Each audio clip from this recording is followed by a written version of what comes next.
There's this instant, quiet, acute, when somebody enters a room and you just sense the tension change. Not because of what has been said, but because of what is going to be done. Now picture that individual being Johnny Depp, still burdened by decades of headlines, courtroom fights, and rumor mill innuendo. Still attempting to rebuild a public reputation broken in front of the entire world. And picture the room? A talk show stage infamous for its confrontations rather than its carnage. A podium that millions have faith in for discussion, but not necessarily for compassion. What ensued next wasn't another cringe-worthy celebrity interview. Wasn't even a terrible day on live television. It was something different. A clash of egos, of hurt, of pride, of age-old expectations colliding headfirst with open emotion. And if you tuned in that morning, you likely recall where you were, because it wasn't an easy show to watch. We've seen our fair share of uncomfortable interviews, sure, but this wasn't a flubbed question or a joke gone flat. This was deeply personal, messy, unexpected. It felt less like entertainment and more like watching someone try to stand up straight while the floor gave out beneath them. You could look at Johnny's eyes. He didn't show up to fight. He showed up to share, to discuss his work, to perhaps remind folks of who he actually is, past all the hype. And for a few minutes, that's exactly what seemed to be happening. Until it wasn't. We've all been there in some form or another, haven't we? Seated across from another person that you felt you could trust, only to find out, too late, that they had something altogether different to bring to the table. Perhaps you have experienced this in your own life, that pang of having been misunderstood, or worse, misjudged by those that should know better. This interview became a mirror, not only for the individuals on that stage, but for the audience in attendance. It roused something uneasy, the fact that regardless of how far we get, there are always places we can't forget about our past, even when we have done the work to move on.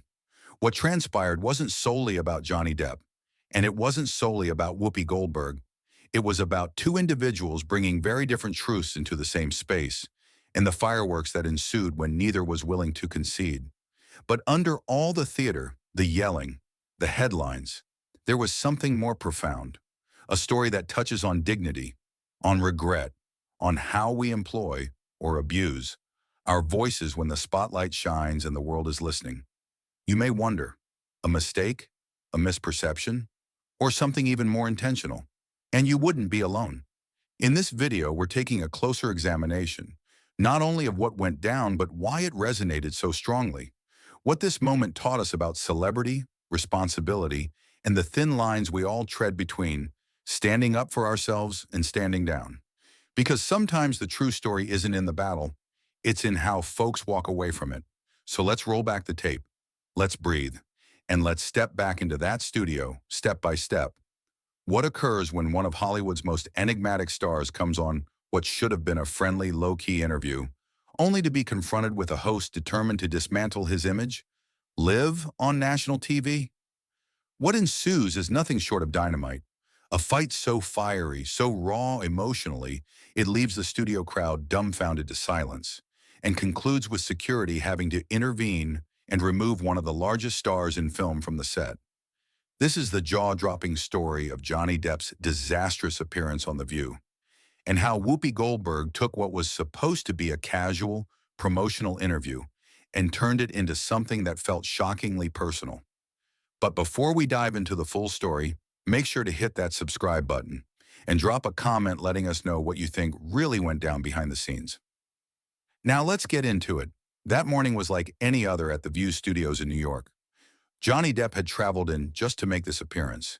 He was there to talk about his new independent film, a personal venture.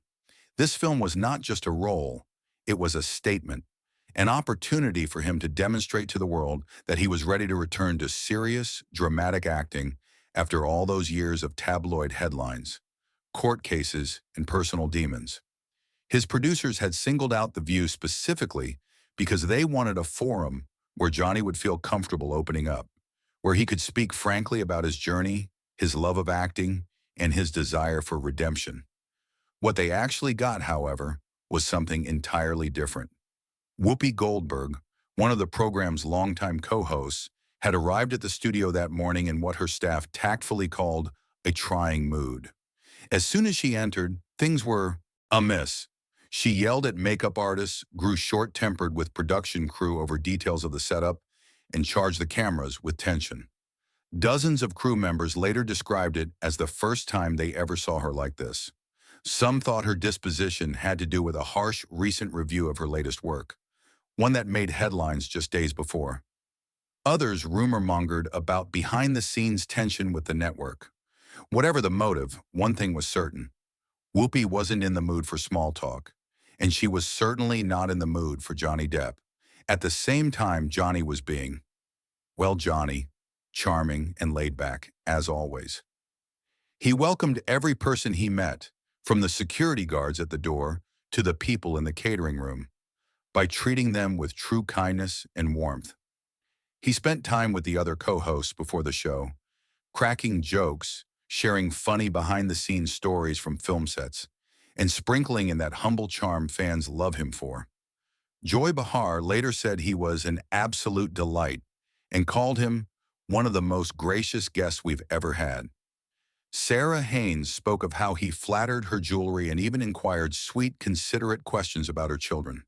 Even Sunny Hostin, who remains a little more reserved, was found laughing at one of his tales of life on the road as an actor. But not Whoopi.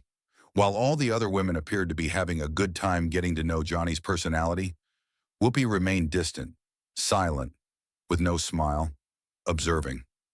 Whoopi occupied her place at the table, leafing through her notes with an intensity that was almost laser-like in its presence, weighing the air around her down. Already uneasy backstage, the mood was now becoming eggshells to tread on. When a producer quietly stepped forward to discuss the interview protocol, she waved them off with an adamant flip of her wrist, grumbling under her breath at how she did not need anyone to explain to her how to do her work. The show's opening segment went off without any obvious hiccups. The hosts did their usual back and forth, covering the day's trending topics with their familiar mix of light humor and spirited debate. But for those paying close attention, something felt a little off. There was an edge to Whoopi's tone. She was more argumentative than usual, even with her co-hosts, cutting them off mid-sentence and brushing aside their points with thinly veiled impatience. Then arrived the moment we had all been waiting for, Johnny Depp's arrival. The atmosphere changed as Joy Behar stepped in, leading the introduction of him. Her own was warm and welcoming with praise. She spoke of Johnny's career that spanned decades, his iconic performances, his music, and the artistic resurgence he had lately been undergoing. You could sense the audience inclining, already aglow.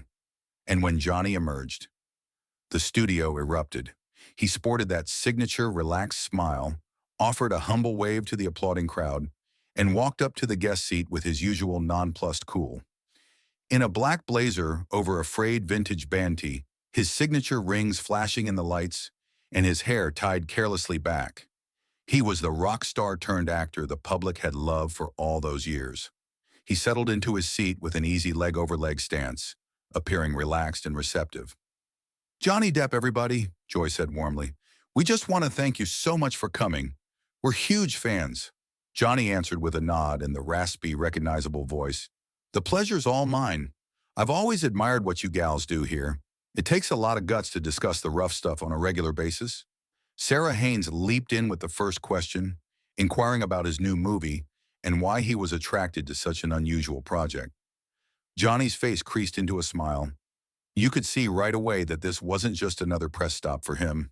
He talked about the character, a man who's been broken by life but manages to find hope in the most unexpected way. There was emotion in his voice as he described the script, the director's creative vision, and the cast that brought the story to life. He wasn't just promoting a movie, he was sharing something personal. His passion was infectious. The rest of the co-hosts were plainly interested, nodding their heads, even smiling. "It sounds like this was a very personal endeavor for you," Sonny Hostin interjected. "Was there something in this character's history that resonated with your own life?" Johnny hesitated for a beat, obviously deciding how much about himself he was going to reveal. Then he leaned in a bit and spoke softly, honestly. "I believe that anyone who has ever experienced hard times in life, anyone who has had to get back up and start over from nothing, can connect with this story. It's about figuring out who you are after the world has spent decades trying to tell you who you're supposed to be. The studio was quiet, but not because they were uncomfortable. Everyone was transfixed. This was the Johnny Depp fans had remembered, reflective, genuine, and authentic. It was the sort of moment that was less about celebrity interview and more about a candid conversation. Even the other hosts appeared genuinely touched. You could feel the interview taking the very form his people had wanted, something more profound, more human. And then, Whoopi chimed in, her voice cut through the serenity like a blade.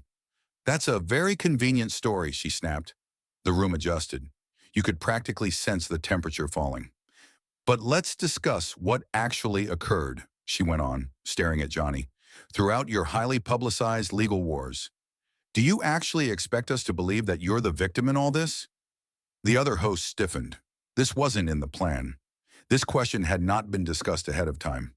Johnny's expression changed ever so slightly. A flicker of tension passed through his face, but he stayed composed. "I believe the legal process spoke for itself, Whoopi," he said calmly. "I'm here to talk about my work, about this film, which I'm incredibly proud of." But Whoopi wasn't done. "Come on," she urged, closing in. "You really believe your work and your private life are split? They aren't. The way you've been behaving hurt people. Your co-stars, your crew, your family. How do you explain that?" The whole studio fell silent. You could practically hear the cameras whirring. The tension was palpable. Joy attempted to interrupt, trying to steer it back on track, but Whoopi raised a hand to silence her. Johnny inhaled deeply, visibly trying to stay grounded. "I've never claimed to be perfect," he said, "and I've taken responsibility for my mistakes.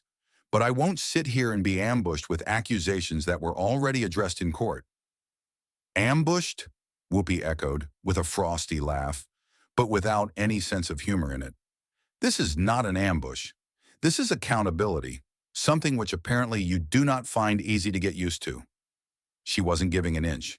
"You appear on television, insisting that people believe in this redemption narrative, but you don't insist on dealing with the tough questions?" Johnny's jaw clenched a little, but his tone remained steady. "I've endured tougher questions than you can imagine, but I'm not going to engage in what amounts to a character assassination presented as reporting." The room was now palpably tense. You could see Sonny and Sarah sharing nervous glances. Joy appeared to wish she could vanish into thin air beneath the table. And back in the control room, the producers were scrambling, wondering if they had to go to commercial. But Whoopi wasn't done. "Character assassination?" she said, repeating the words with rising voice. "You did this to yourself. You want people to feel sorry for you? To sympathize with you? Then own up to the harm you've done." That's when Johnny leaned in.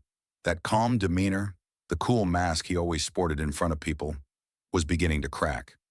"The damage I see here right now," he replied, voice crisp but contained, "is what you're doing to this conversation. I came here in good faith to discuss my art. This project is everything to me, and you've turned it into some kind of personal vendetta." "Personal vendetta," Whoopi retorted. "I don't even know you personally, Johnny Depp." "But I do know," Whoopi continued, her tone bristling with conclusion. "Your actions harmed real people, and those people are owed better than a slick PR redemption tour." By this time, the other hosts were doing everything in their power to defuse the situation, to interrupt, to steer things back on course. But neither Johnny nor Whoopi was giving an inch. It was as though the rest of the room had melted away. These two were engaged in a fierce stare-down, toe-to-toe, and the rest was background noise. Johnny's tone grew a new sharpness, not yelling, but stronger, more enraged than ever before. "You want to discuss impacting actual people?" he retaliated. "What about the individuals who trusted me? The ones who remained with me when the world around me fell apart? What about the fans who never wavered in their belief that I was telling the truth? Does that concern you, Whoopi? Or is it only to tear people down?" Whoopi suddenly slapped her hand down on the table. The noise boomed out in the studio like a gunshot. The audience leapt. So did some of the crew members. "Don't try to tell me about truth, young man," she snapped. "I've been in this game longer than you've been around. I recognize manipulation when I see it, and I recognize performance. Right now, I'm getting both, the audience gasped. This was no longer an uncomfortable TV moment. It had gone beyond that into something much more sinister.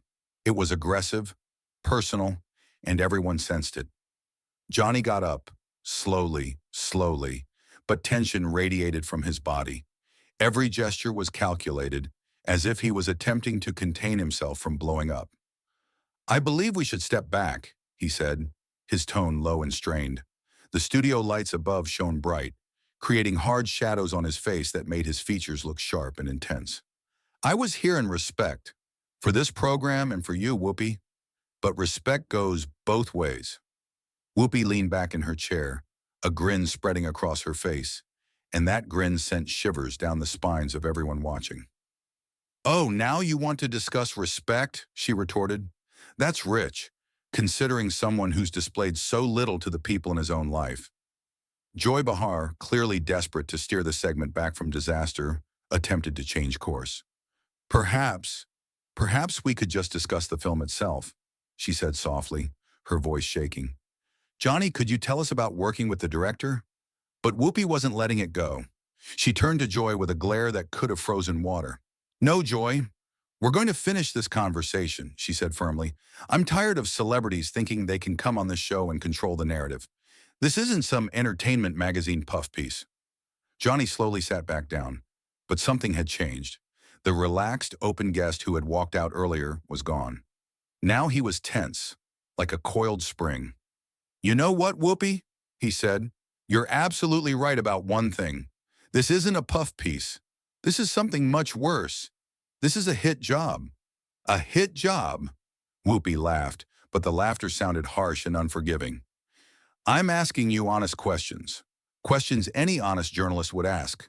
If you can't take that, perhaps you shouldn't be doing interviews at all. Real questions? Johnny repeated, his tone rising with indignation. You haven't asked me a single question regarding my work, regarding the craft, the process, the story of the film. Nothing. All you've done since I took a seat is attack me personally. That's not journalism, Whoopi. That's bullying. The term bullying hit like a clap of thunder. The room went still.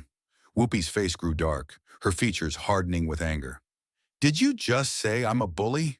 She inquired softly but full of menace now. Me? I'm not the one who's had violent tantrums. I'm not the one who's had restraining orders filed against me. I'm not the one whose own security detail has had to intervene in domestic disputes. Johnny's face paled. You could even hear a couple of gasps from the audience. Sonny Hostin appeared to be ill. Everyone in the studio, hosts, crew, audience, knew they had just crossed a line. A big one. How dare you, Johnny said, his voice tight, barely holding back. Those allegations were proven false in court, Johnny said firmly, his voice rising just enough to match the moment. You know that. Everyone knows that. What you're doing right now, spreading misinformation on national television, isn't just irresponsible, it's deliberate. I'm reading the facts, Whoopi snapped back, her voice icy. Court records are public. Your conduct is on record, Johnny. Your own text messages were read in full, word for word, in that courtroom. Do I read a few out for the audience? That was when something absolutely historic occurred. Sarah Haynes rose up from her seat. In all the years The View had been on the air, that never happened during a live taping. Whoopi, she said softly but firmly, I think we must really move on. This is getting out of control. But rather than listening to her, Whoopi lashed out at her with the same ferocity she'd used on Johnny. Sit down, Sarah, she barked. This is my show, and I'll do it how I want. If you don't like it, you're welcome to go too. The moment was cruel. Sarah lowered herself slowly into the chair, her cheeks flushed with embarrassment and anger. Joy simply looked at Whoopi as if she didn't even know her. And Sonny? She was shaking her head in disgust, clearly uncomfortable with where things had escalated. Johnny saw, and in that instant, his anger melted into something else, something almost vengeful. Don't talk to them like that, he said sternly. They're just trying to do their work. They're just trying to clean up after you've made a mess of things. If you want to come after somebody, come after me, but leave them alone. Oh, how chivalrous, Whoopi snarled. The mighty Johnny Depp, champion of women. Where was all that chivalry when it counted? Enough of that, Johnny said, standing up again. This time, not only with tension, but with resolve. I've sat here and absorbed your berating, hoping, simply hoping, that this conversation could lead to something productive, something positive. But you don't care about truth. You don't care about accountability.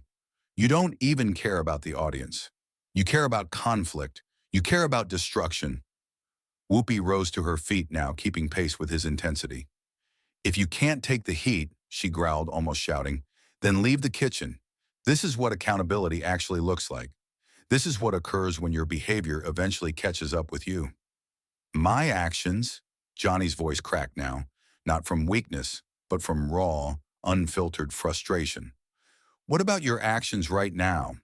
What about how you're treating your own co-hosts? What about how you're treating this audience? You're supposed to be a professional, someone people admire.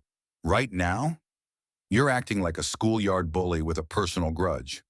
A personal vendetta, Whoopi spoke almost in a bellow. I don't need a vendetta to recognize manipulation when I see it. I don't have to know you to know someone who believes their celebrity status makes them exempt from hurting people. The only one hurting people right now is you, Johnny erupted. Take a look around, Whoopi. See your co-hosts, see the audience, see your own crew. Everybody in this room is squirming, except you. And he wasn't kidding. Camera operators were looking nervously at each other. Producers were quietly shouting into headsets. The audience wasn't applauding or responding.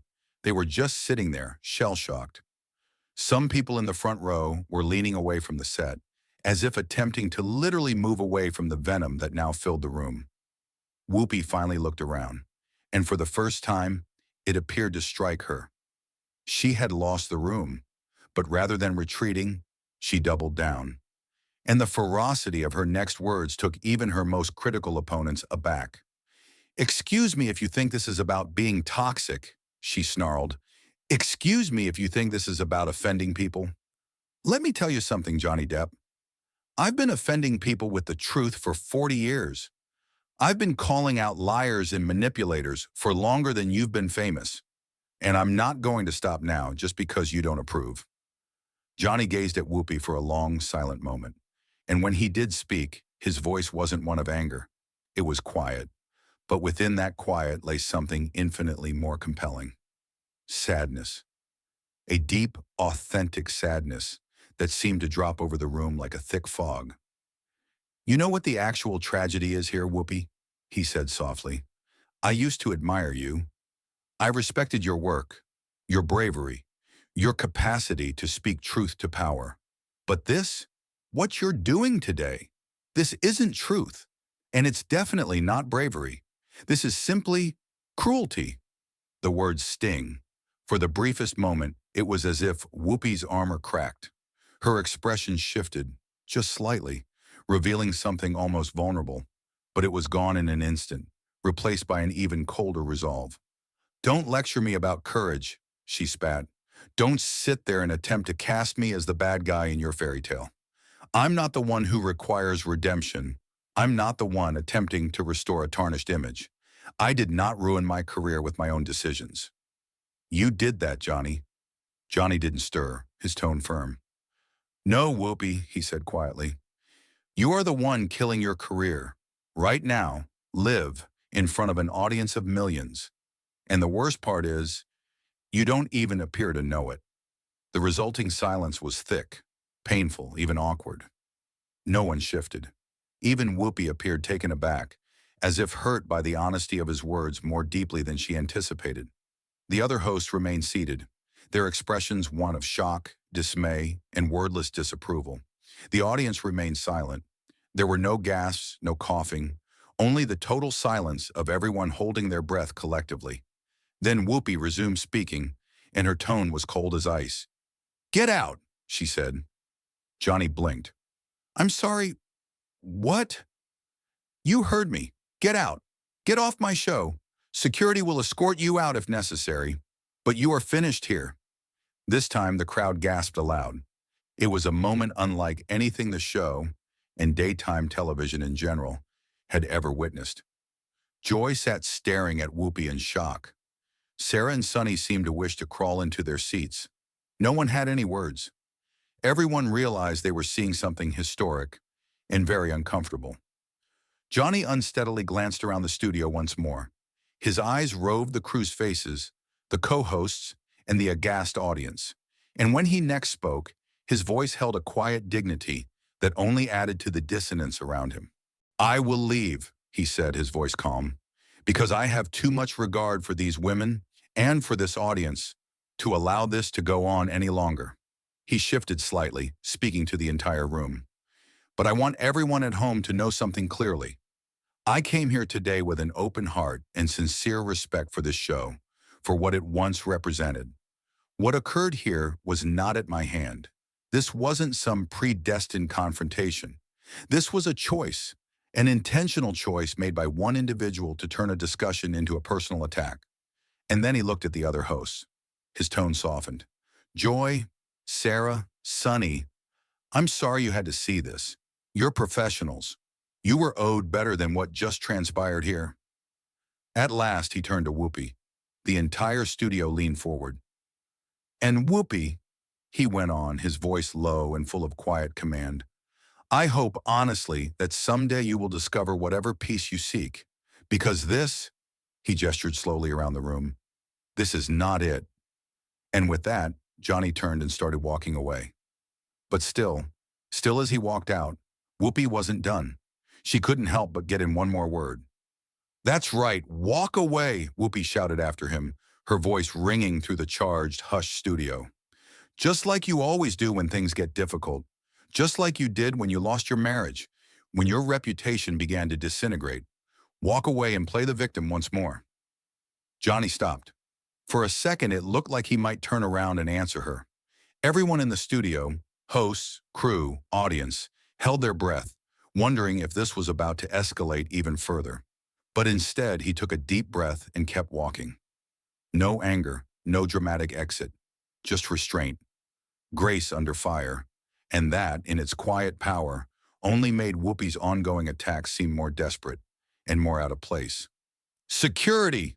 Whoopi barked into her mic. "Please escort Mr. Depp from the building." The irony wasn't lost on anyone. Johnny was already leaving, on his own, with dignity. But Whoopi's command seemed intended to make it look like he was being thrown out. That didn't sit right with the room. Two security guards appeared, moving cautiously, clearly uncomfortable with the scene. They approached Johnny with respectful body language and apologetic eyes. "Sir, we're going to have to ask you to vacate the premises," one said softly. Johnny nodded at once. "Of course. Okay. You're just doing your job." Then he looked at the guard with a faint, wry smile. "I've been thrown out of better places than this." The timing was so impeccable and delivered with so much charm that some members of the audience even laughed. Even the crew members were looking like they were suppressing giggles. Here he was, in the midst of a public ambush on live television, still clinging to humor, still being gracious. As the guards escorted him, more for appearance's sake than anything else, Johnny made his way toward the door. But before he walked through it, he glanced back at one final glance. The cameras kept rolling. The entire world still watched. "Ladies and gentlemen," he said, addressing the crowd, "thanks for your time today. I apologize that this didn't turn out the way any of us hoped, but sometimes things like this happen." He paused just long enough to let the silence settle, then added, "I still hope you'll consider seeing the film. It's truly something special. And the cast and crew, every one of them, put their heart into it." Even as he was being escorted out, Johnny was still thinking about the people who worked with him, still promoting the project, still showing up. The contrast couldn't have been clearer. And then behind him, there was one more high-pitched scream. "Get him out of here!" Whoopi snapped. But now her voice wasn't firm. It was brittle, thin, trembly, like someone who'd gone too far and knew it. As Johnny disappeared through the studio doors, the silence that ensued was near ghostly. You could have heard a pin drop. The co-hosts were frozen. Joy appeared shocked, her hands shaking slightly. Sarah was furious. Sunny's eyes were wide with amazement, clearly disturbed by what she'd just seen. The members of the audience started looking at each other, their faces a combination of confusion, dismay, and shock. Whoopi scanned the room, and in that instant, perhaps, just perhaps, she saw just how far she'd strayed. But rather than retreat or attempt to apologize, she tried one final time to explain herself. "That's what happens," she said, her voice no longer sounding as confident as it had a moment before. "That's what happens when individuals apply to be on this show and believe they can dictate the narrative. We hold individuals responsible here. We push them to answer the tough questions. If you cannot adapt to that, then you don't belong here." But this time, no one clapped. Her words, previously cutting and confident, now thudded to the floor. The mood in the studio had altogether changed, and everyone sensed it. The mood in the studio had utterly changed. Where there had been tension and standoff previously, now there was only emptiness. Uncomfortable, hollow silence had replaced the familiar zing of live TV. It was as if all the air had been drawn out of the room. Joy broke the silence first. Her voice was soft but assertive. "I believe we have to go to commercial," she said, moving toward the camera. "We'll be back in a moment." As the red recording lights faded and the program cut away, the studio burst, not with sound but with soft, urgent whispers. Crew members shook their heads. Audience members edged forward to speak to each other, attempting to get their minds around what they'd just seen. And the hosts, Joy, Sarah, Sunny, they all stared at Whoopi with a combination of shock, disillusionment, and public discomfort. Up in the production room, producers frantically tried to get control of the situation. This wasn't only an uncomfortable moment, it was a full-blown crisis. Phones were already ringing, network executives were being brought into the loop, and out on the street, social media already was lighting up. Video clips of the confrontation were being posted, shared, and analyzed in real time. But the most telling moment may not have come from the crew, or the audience, or even the other hosts. It came from Whoopi herself. She sat alone at the table now, her frame reduced, her voice hushed. The combative energy that had propelled her before had dissipated. Her fury had burned out, leaving something else in its place. Something that appeared an awful lot like regret. A production assistant hovered over her softly. "Miss Goldberg," the assistant replied, "the producers would like to have a word with you." Whoopi glanced up, and for an instant, her expertly built confidence faltered. Her voice when she spoke was little more than a whisper. "I was just doing my job." The assistant nodded politely and withdrew, leaving her alone with the consequences of something that had gone too far. Around her, the television factory kept on rolling, but something fundamental had snapped.